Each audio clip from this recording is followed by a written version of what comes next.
All right. What's up, guys? This is Igor in Russia. In this video, we're going to be talking about Russian 20 unofficial symbols, world known, but yet unofficial. I'm Igor in Russia. I make videos about life in St. Petersburg, especially in Russia in general, and videos concerning about Russian culture, life, ordinary things, reality. If you like the channel, please subscribe, give me a like, and also if you want to support my channel, links in below. You can support me by becoming a member, use super chat, and of course just the buy me coffee, which is actually buy me beer. Link below, check it out. So let's go. 20 unofficial symbols of Russia. All right, first of all, we're going to the number one. Let's go from 1 to 20. So there's 20 of them in this video, and this is based on the Russia Beyond article that I found, and it was interesting, so this is it. Here's the video. And the number one is, of course, babushka. Grandmothers could be anywhere in the world, but babushkas are purely Russian phenomenon. And yes, you can see these babushkas all around in different videos. In my videos, they're usually selling something like nearby a metro, on some squares, etc. So there's a lot of those in my videos as well, and sometimes I talk to them. Купите все. Не надо, возьмите две.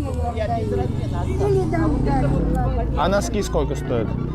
They're really nice most of the time, of course. Sometimes they have a bad attitude, and so that's just life. But babushkas, you can see them even in the Bold and Bankrupt's videos, you know, let's go see some babushkas. They differ in appearance by wearing the renowned babushka style headscarf, and they are most caring creatures if you do not get them on the wrong side, which sometimes become toxic, especially when they want to feed you. Yes, babushkas are like they're like your own babushkas, grandmothers, even though you don't know them. They're like, are you okay? You know, these cute old ladies love you, overfeed you, and take enormous care of you.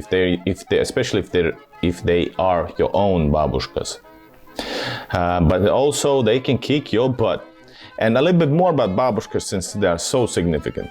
The word babushka literally translates as a grandma or granny.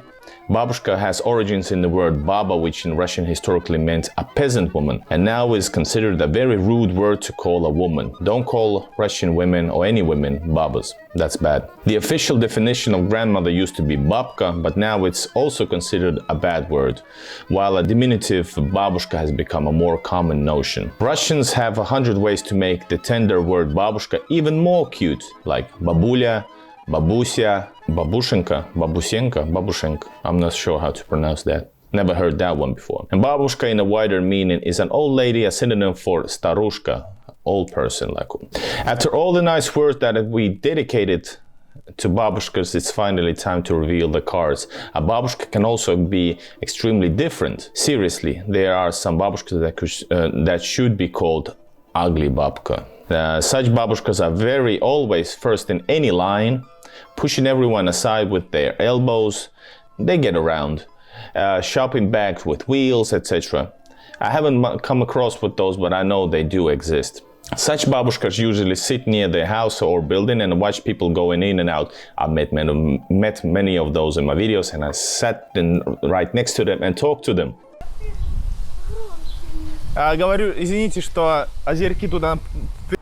Деточка, я не все знаю. Я тут, ну, просто красиво говорю. Тут красиво, цветочки и все. Ты хоть так пройдешь, наверное, хоть так все равно. Ага. All right. Then number 2 in the most symbolic Russian. Number 2, balalaika. This is a triangle-shaped string balalaika. It's probably the most Russian musical instrument you can imagine. It's known for being played in Russia since the 17th century and is actually still popular and taught in musical schools. Many modern bands even perform cover versions of popular songs on a balalaika, giving them a unique Russian folk flavor. Yes, in St. Petersburg I've also seen some performances, street artists, St. Petersburg, great city of musicians, etc. People playing balalaikas on the street as street musicians.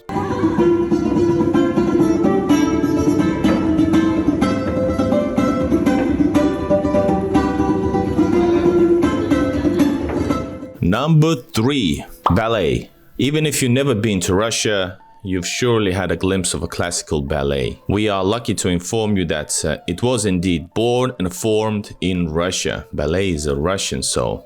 Swan Lake, composer by Pyotr Tchaikovsky, is probably one of the most popular and frequently staged ballets in the world. I have also been actually to Mikhailovsky Palace Theater, and I filmed also a piece of this ballet on my channel.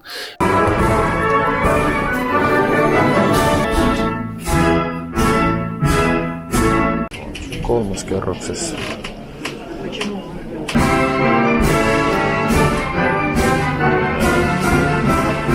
In all of these videos that I mention in different parts of this video, I'm gonna be linking them down below in the description, so make sure to check them out after this video. And here is actually the Mikhailovsky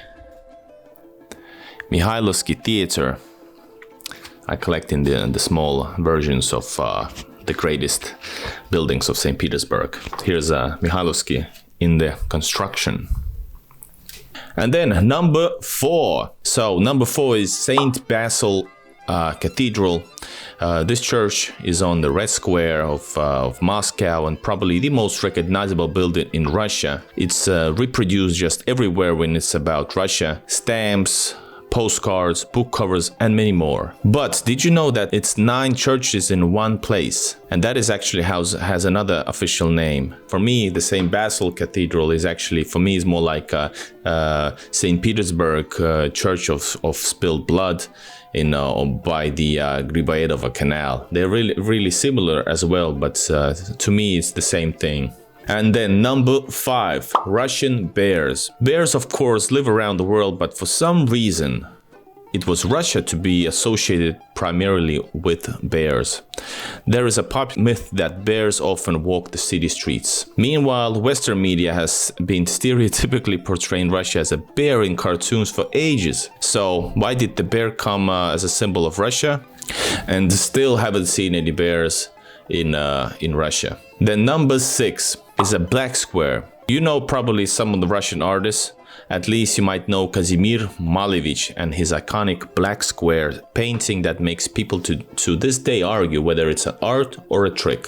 But for the early 20th century, when he painted it, it was a revolutionary thing. Personally, that's a new thing for me. I'm so maybe uneducated. I haven't seen this black square anywhere. I've seen red square. Then number 7, bliny. Pancakes or crepes is an essential Russian food. And even the Russian fast food teremok, which I filmed, has mainly, especially like different blinis, sweet and salty.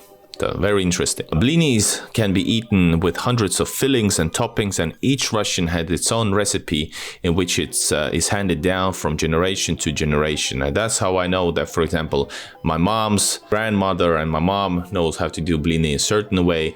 My wife's wife has her own style of doing them, so blinis, great. There is even a whole week-long celebration for blinis of pancakes, pancakes eating, which is called Maslenitsa, and I've also filmed that in my, for example, last video from Yelagin, which was preparing for Blini week, Maslenitsa. Moving on, guys, to number 8, and this is borscht soup, or borscht. My mom always corrects me, it's not soup, it's borscht. Your first thought may be, wait, borscht is Ukrainian, especially during these times around lately. But believe that the arguments about which culture borscht belongs to are as old as the cultures themselves. There's different versions of it, but I say it's Russian. Then number 9, caviar. No matter whether it's black or red, caviar is perfect in any color. Salted cold bubbles are perfect addition to other dishes and can be appetizers on its own. Russians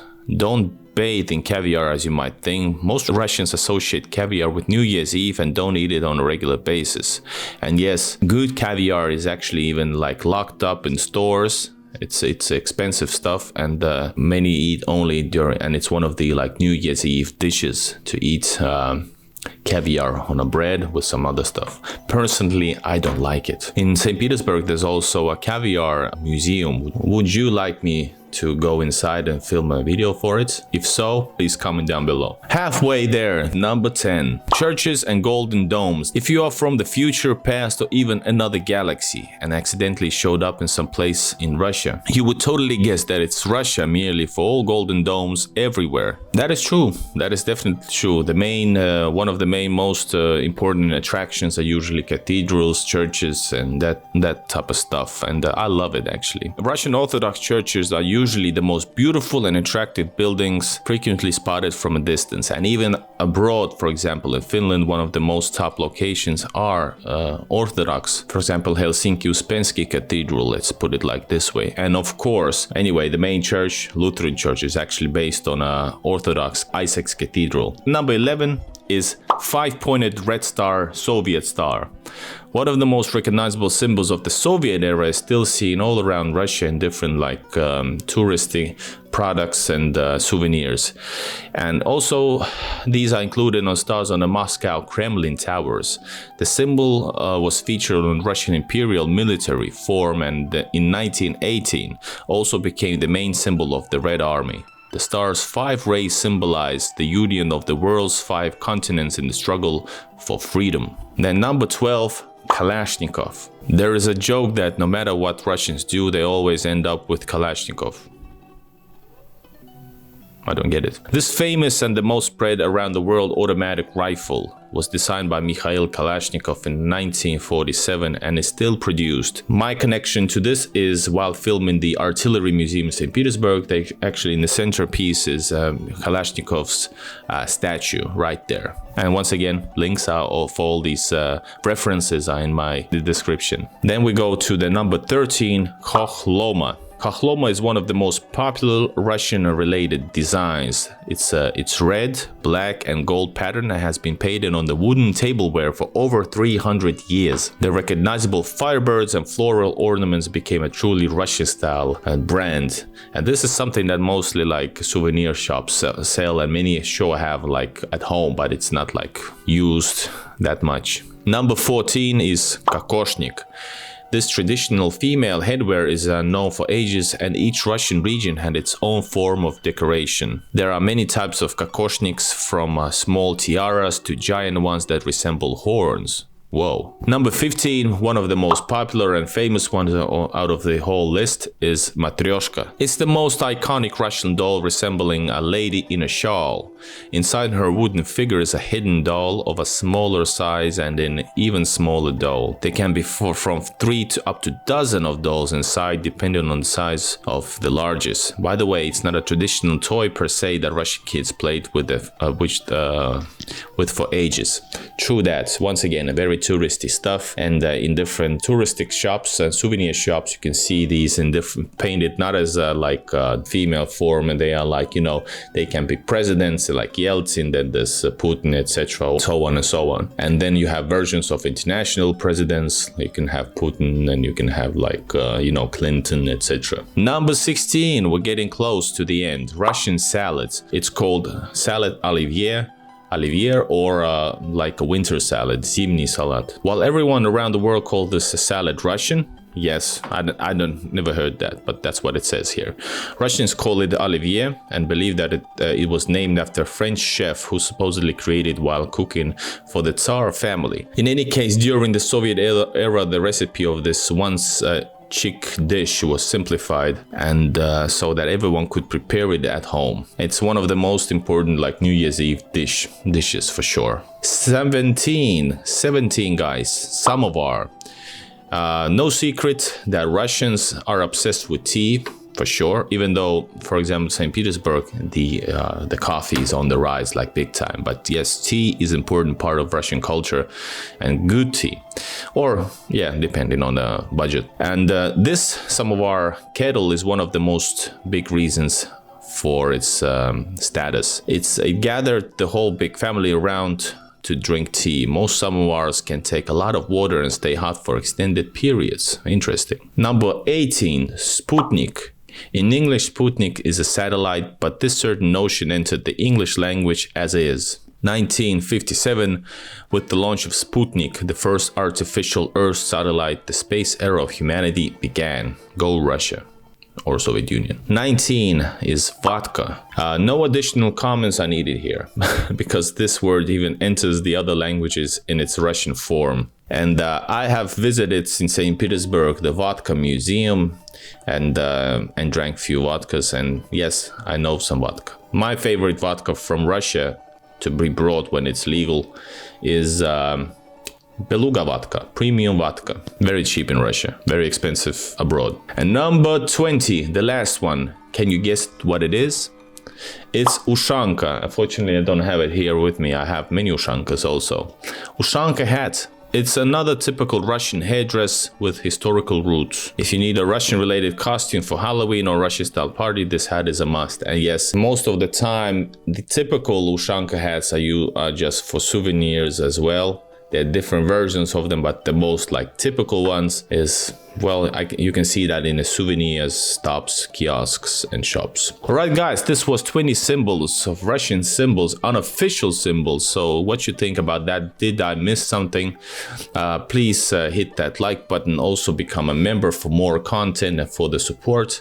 I'm Igor in Russia, and see you guys in the next video. Пока-пока.